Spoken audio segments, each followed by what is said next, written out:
जब देश हमारा आजाद हुआ था तो हमारे देश ने कोई भी अपना कानून जो है वो नहीं बनाया। पार्लियामेंट ने जिस तरीके से कोई भी कानून जो देश में बनता है उसको पार्लियामेंट बनाती है। कौन बनाती है? ये आपको पता होना चाहिए। जिस संसद में लोकसभा के चुनाव जो होने वाले हैं आने वाले समय में, उस लोकसभा में जो सांसद को हम भेजते हैं, मेंबर पार्लियामेंट को, वहां पे तालियां बजाने के लिए और डेस्क बजाने के लिए नहीं भेजते हैं, कानून बनाने के लिए भेजते हैं। किस लिए? जो पार्लियामेंट में हमारे मेंबर जाते हैं वो कानून बनाते हैं। तो जब देश हमारा 1947 में इंडिपेंडेंस हमारे को मिली, आजादी मिली, तो हमारा कोई अपना कानून नहीं था। जो भी कानून थे हमारे देश में अंग्रेजों का, क्योंकि 1947 तक अंग्रेजों का शासन हमारे देश में रहा, तो हमने उन्हीं का कानूनों को, जो अंग्रेजों के कॉलोनियल ब्रिटिश रूल के जो कानून थे, हमने उनको अडॉप्ट किया, अपनी गोद में ले लिया कि दे दो जी हम इनको करेंगे। तो जो कानून अंग्रेजों ने बनाए थे हमारे देश के लिए, जो पहले उन्होंने बनाए थे, वो हमारी वॉइस को सप्रेस करने के लिए बनाए थे। वो इलीगल कानून थे, वो मिसयूज करना था जो कि हमारे फ्रीडम फाइटर्स थे, उनको दबाने के लिए कि देश की आजादी की आवाज जो है वो जहां हिंदुस्तान से ना उठे, इसलिए उन्होंने उस तरह के कानून जो है बनाए थे। जब देश आजाद हुआ तो हमने उन्हीं कानूनों को जो है गले लगा दिया। हमने कहा आ जाओ जी ठीक है, कोई भी किसी तरीके का हमने उसमें बदलाव नहीं किया। तो हमने जब भी कोई एफआईआर पुलिस लॉन्च करती थी तो इंडियन पेनल कोड जो था, आईपीसी जिसको कहते थे, क्योंकि वो अंग्रेजों ने बनाया था, वही हमने अडॉप्ट किया। जब भी कोई किसी तरीके से हमने ट्रायल चलाना था कि किस तरीके से जब एफआईआर कटी है तो कैसे आगे बढ़ना है, कोर्ट कौन सा जाब्ता इख्तियार करेगा, तो उसके लिए कोड ऑफ क्रिमिनल प्रोसीजर हो गया, वो भी अंग्रेजों के टाइम का था। और उसके बाद अगर कोई शहादत पेश करनी है, किस तरीके के एविडेंस पुलिस को कलेक्ट करने हैं, क्या होगा, कैसे अप्लाई करना है एविडेंस को कोर्ट ने, तो उसके लिए पुलिस ने, तो उसमें भी एविडेंस एक्ट है, यानी कि 3 कानून जो बड़े इंपॉर्टेंट थे, इनको हमने बारो किया था, अंग्रेजों ने बनाया था हमारे को सप्रेस करने के लिए, हमारी वॉइस को हमने उनको लिया। लेकिन अब जो यूनियन गवर्नमेंट आई, उन्होंने एक विल पावर यूनियन गवर्नमेंट ने दिखाई। अब एक जो है रिसेंटली लास्ट ईयर दिसंबर में कानूनों को क्योंकि रिफॉर्म, अभी जो है कटोच साहब ने कहा कि वक्त बदलता है ना, जज्बात ही बदल जाते हैं।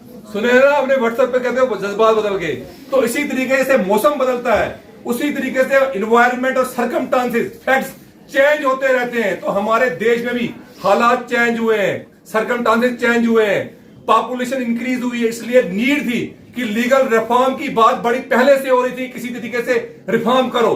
जिस तरीके से शिक्षा में आपने देखा कि कई रिफॉर्म हुए हैं ना, एजुकेशन में भी हुआ। पहले 3 ईयर बीए में करते थे, तो वहां सेमेस्टर सिस्टम शुरू हुआ। आपका जो आप ट्रेनिंग कर रहे हो, यहां पे भी कई रिफॉर्म आए, नए सब्जेक्ट आए, नई लेबोरेटरी आ गई, हर तरह का नया सिस्टम आया। इसीलिए जो अब नए कानून है, जो आईपीसी था, इंडियन पेनल कोड, उसकी जगह भारतीय न्याय संहिता आई, ठीक है, बीएनएस, भारतीय, ठीक है, ये आ गई। और इसके बाद जो हमारा कोड ऑफ क्रिमिनल प्रोसीजर था, उसकी जगह हमारा भारतीय नागरिक सुरक्षा, उसकी जगह जो है लाया गया। और भारतीय शिक्षा अधिनियम बीबीए, यानी कि दो तीन कानून जो हिंदी में प्योर बोलता हूं, लेकिन मुझे भी बोलने में प्रॉब्लम हो रही है, ठीक है। तो नए कानून जो है इसमें लाए गए। इनके तहत अब जो भी कार्रवाई, जो भी ट्रायल होगा, वो ट्रायल जो होगा वो इन्हीं जो नए 3 कानून आए जुलाई में, 1 जुलाई से इंप्लीमेंट होंगे, ठीक है। ये इंप्लीमेंट जो होंगे सबके लिए ignorance of law is no excuse. यहां कोई नहीं बोलेगा जी मुझे पता नहीं था कि ये कानून जो है आए हैं। तो जो यहाँ पे प्रोग्राम आज पुलिस डिपार्टमेंट ने रखा है, क्योंकि हर एक नागरिक का हमारा जो है, हमारी ड्यूटी भी है और हमारा राइट भी है कि कानूनों को हम जाने, जो हमारे नए कानून हमारे देश में बन रहे हैं। तो इन कानूनों में अब मैं आपके रिलेटेड बताना चाहता हूं, क्योंकि आप सभी यहाँ पे ट्रेनिंग कर रहे हैं, नर्सिंग की, मेडिकल प्रोफेशन की ट्रेनिंग कर रहे हैं, तो आपको पता होना चाहिए। सबसे बड़ा इंपॉर्टेंट है कि आप देखते हैं कि अभी आप भी टीन एज में हो, पहले आपने ऐसे इंसिडेंट सुने होंगे, इसमें कोई शर्म नहीं है, क्योंकि आप मेडिकल प्रोफेशनलिस्ट हो। एक मेडिकल वाले को, लीगल वाले को, पुलिस को शर्म नहीं करनी है। पहले क्या होता था, कोई गर्लफ्रेंड और बॉयफ्रेंड जो है आपस में रिलेशन में आते थे, वो कहता था मैं तुझसे शादी करूंगा। ऐसा आज भी होता है, होता भी आया है कि शादी में जी आप मैरिज का प्रॉमिस करते थे। या कोई नेता, आप मूवी देखते थे कि नेताजी कहते थे जी मैं तेरा आपके हस्बैंड की या आपकी मैं नौकरी जो है लगा दूंगा या ऐसा करूंगा, कोई एम्प्लॉयमेंट दूंगा। तो एक कोई ऐसा कानून नहीं। और बाद में क्या होता था कि वो जो एक्यूज पर्सन था, जो मुलजिम था, जो प्रॉमिस करता था शादी की, मैं जी आप ही से शादी करूंगा, मैं मर रहा हूं, तो बाद में क्या होता था, उसके बाद वो शादी हुए ना। ऐसे हम इंसिडेंट देखते हैं ना अपने आसपास भी, ऐसे हमारे फ्रेंड भी होते हैं, रिलेटिव भी होते हैं, तो वो जो है बाद में कोई किसी किस्म की शादी ने उसको यूज कर दिया और थ्रो कर दिया।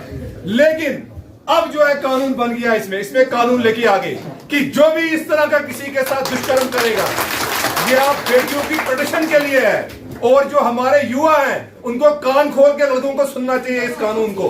उनको मैं बोल रहा हूं कि ये अगर कोई भी किसी के साथ झूठा प्रॉमिस करता है शादी का, तो वो सलाखों के पीछे जाएगा, रेप केस का केस बनेगा। इसलिए हम हेल करते हैं इस कानून को, क्योंकि सबकी बेटियां, सबकी बहनें, सबकी माएं हैं। अगर किसी के साथ इस तरह का जो है अन्याय होता है तो उसको न्याय मिलना चाहिए, और जो एक्यूज पर्सन है, जो कल्प्रिट है, वो कटघरे में खड़ा होना चाहिए। इसके साथ साथ दूसरी बात सुनिए, और क्या था, हमारा जो यहाँ पे कानून था कि कहीं हमारी बेटी जा रही है, कोई हमारी बहन जा रही है, माता जी जा रही हैं, तो आपने सुना होगा चैन स्नैचिंग के केसेस होते थे ना। किसी का मंगलसूत्र ले लिया, किसी का चैन ले लिया, और जो एक्यूज पर्सन है वो भाग जाते थे। तो कोई ऐसा कानून नहीं था उसको बुक करने के लिए। या तो रॉबरी में उसके खिलाफ FIR लॉन्च करते थे, या कोई थेफ्ट केस में। तो इसके लिए स्नैचिंग के केस में इसको भी एक नया कानून जो है इसमें BNS में लाया गया। स्नैचिंग को, जो भी किसी की चैन स्नैच करेगा, किसी के हाथ से कोई पैसे लेगा, एक नया जो है उसको ला दिया गया, और उसमें 7 साल की सजा ऐड कर दी गई। कितने साल की? ये भी मैं समझता हूं कि आपके निर्णय, जितनी भी हमारी यहाँ पे डॉक्टर्स और जो बेटियां बैठी हैं, ठीक है, आपकी सुरक्षा के लिए। और जो माइनर्स होते थे, जिस तरह अभी कटोच साहब ने कहा कि जब माइनर कोई ऑफेंस करता था, और थोड़ा सा मैं इनको बता दूंगा, माइनर कोई ऑफेंस कर, आप, मुझे लगता है कि यहां पे भी माइनर बच्चे होंगे। कोई माइनर बाइक लेके पकड़ा जाता था, या माइनर कोई चोरी करता था, तो हमारे पास ये बहाना था, नहीं जनाब, इते छोटू है, मेरो को कसूर है। कहते थे ना माँ बाप, ये जी छोटा है तो मेरा भी कसूर ही नहीं है, पकड़ो, जानो, ले जाओ इसको। तो उसके लिए क्या बनाए थे, नए काउंसलिंग करने के लिए उनके लिए छोटे बनाए गए थे, सेंटर बनाए गए थे जहां उनको काउंसलिंग करते थे। आरएसपुरा में हमारा था, तो उल्टा हमारे पुलिस के जो अधिकारी थे उसको उठाना था आरएसपुरा, वहां खान पान उसका जो है वहां करना था, उल्टा उसकी सेवा वहां करनी पड़ती थी। लेकिन इसमें क्या हो गया कि अब जो भी कोई माइनर किसी किस्म का ऑफेंस अगर करेगा, कोई भी ऑफेंस करेगा 18 साल से नीचे, तो अब इसमें ऐसा नहीं है। अब उसको क्या है कि उसके तो जो उसका पेरेंट्स होंगे, जो उसके गार्डियंस होंगे, उनको तो सजा होगी। जो माइनर है उसको भी ऐड कर दिया कि 7 साल की सजा जो है उसको भी होगी। ये एक नया है, ये भी आपको अब लोगों को बताना है कि ये नहीं है कि आप जो है अगर कोई बाइक लेके देखते हो कि परसों जब असर में एक्सीडेंट हुआ, ड्राइवर कोई और था जिसने एक्सीडेंट किया था जहां लोग मर गए, तो FIR में जो ऐड हुआ तो उसके ओनर को भी ऐड कर दिया गया। तो अब अगर कोई बाइक लेके आप में से बाहर निकलता है, आपके पास DL नहीं है, ड्राइविंग लाइसेंस नहीं है, तो 1000 बार सोच के बाहर निकलना आप, ठीक है। आप तो जाओगे साथ में माता पिताजी को भी ले जाओगे, जिन्होंने अपनी बेचारे ने पेंशन और अपनी सैलरी खींच के आपको स्कूटी दी होगी, ठीक है। तो इस तरह के और बता दिए आपको, बाकी कानून जो है आपको बताए। और हमारी, मैं आपको बताना चाहता हूं कि हमारा जो इसके अलावा हटकर आप जितने भी यहां पे माइनर हो, आपकी सुरक्षा के लिए हमारी पार्लियामेंट ने 2012 में एक एक्ट पास किया है, कानून एक पार्लियामेंट ने बनाया, protection of children from sexual offences act. वो मैं जरूरी आपको बोलना चाहता हूं क्योंकि आप सारे यहां पे माइनर हो, ज्यादातर 18 साल से नीचे ही हैं। ये एक्ट बना, अगर आपके साथ किसी भी तरह की कोई सेक्सुअल हिरासमेंट होती है, किसी के साथ, किसी भी बच्चे के साथ, किसी इंस्टीट्यूशन में, घर में, कहीं बाहर सोसाइटी में, तो इसमें एक नया कानून बन गया है कि जिस भी 18 साल के नीचे बच्चे के साथ ऐसा होगा तो एक कॉग्निजेबल ऑफेंस बना दिया है, किसी तरह की जमानत जो है उसको नहीं है, ठीक है। हम देखते हैं, क्योंकि यहाँ पे लड़के भी हैं, बताना चाहता हूं, हमें अक्सर क्या हम देखते हैं कि हाँ जी वो उसके साथ चला गया, माइनर अगर अपनी मर्जी से भी किसी के साथ जाएगी, कोई लड़की माइनर होगी 18 साल से नीचे, यहाँ मैड में है, इनको बताना चाहता हूं क्योंकि ये बड़ा इंपॉर्टेंट इंस्टीट्यूट है, यहाँ पे लोग आपके पर राय लेने के लिए आते हैं। 18 साल की कोई भी बेटी किसी मेजर के साथ जाती है तो वो कहते हैं कि देखो जी खुद ही आई थी, तो उसकी जो कानून में उसका खुद आना जो है उसकी मर्जी कोई मायने नहीं रखती है। तो उसको भी सलाखों के पीछे जाना है जो किसी माइनर बच्ची को अगवा करके ले जाएगा, भगा के ले जाएगा। तो ये act protection of children from sexual abuse act में आता है, जो मैंने आपको बता दिया कि कानून पता होने चाहिए। क्योंकि मैं कहता हूं सबसे बड़ा वेपन अगर कोई आपके पास है तो वो कानून का है। जिसको कानून आता होगा वो सबसे बड़े से बड़े दुश्मन का मुकाबला कर सकता है। तो आपको स्मार्ट बनने के लिए और जस्ट बनने के लिए आपको कानून जानना है। तो आपके लिए जिस तरीके से हमारे यहाँ पे माइनर बच्चे भी हैं, मेजर भी हैं, तो हमारी जो जुडिशरी है उन्होंने एक एक्ट पास हुआ हमारी कंट्री में 1987 में, जिसका एक्ट का जो नेम है वो है लीगल सर्विस अथॉरिटीज एक्ट 1987। 1987 में वो एक्ट पास हुआ। उस एक्ट के तहत जो भी महिला है, जो भी लड़की है, गर्ल है, जो भी माइनर है या मेजर है, जो भी फीमेल है, उसको फ्री में लीगल एड प्रोवाइड की जाएगी। क्या की जाएगी? कानूनी सुविधा। अगर आपको कोई भी कानूनी सुविधा चाहिए होगी तो ये हम डरते हैं कि जी मैं तो कोर्ट जाती लेकिन मैं फीस कहां से दूंगी। तो एक्ट हमारी कंट्री में पास हुआ है लीगल सर्विस अथॉरिटीज एक्ट, जिसमें एलिजिबल है कोई भी फीमेल, कोई भी महिला जो है वो फ्री लीगल एड जो है उसको मिलेगी हमारी जुडिशरी में। वहां पे डालसा का डिस्ट्रिक्ट लीगल सर्विस अथॉरिटी का ऑफिस है, स्टेट लेवल पे स्टेट लीगल सर्विस अथॉरिटी है, नेशनल लेवल पे नेशनल लीगल सर्विस अथॉरिटी है।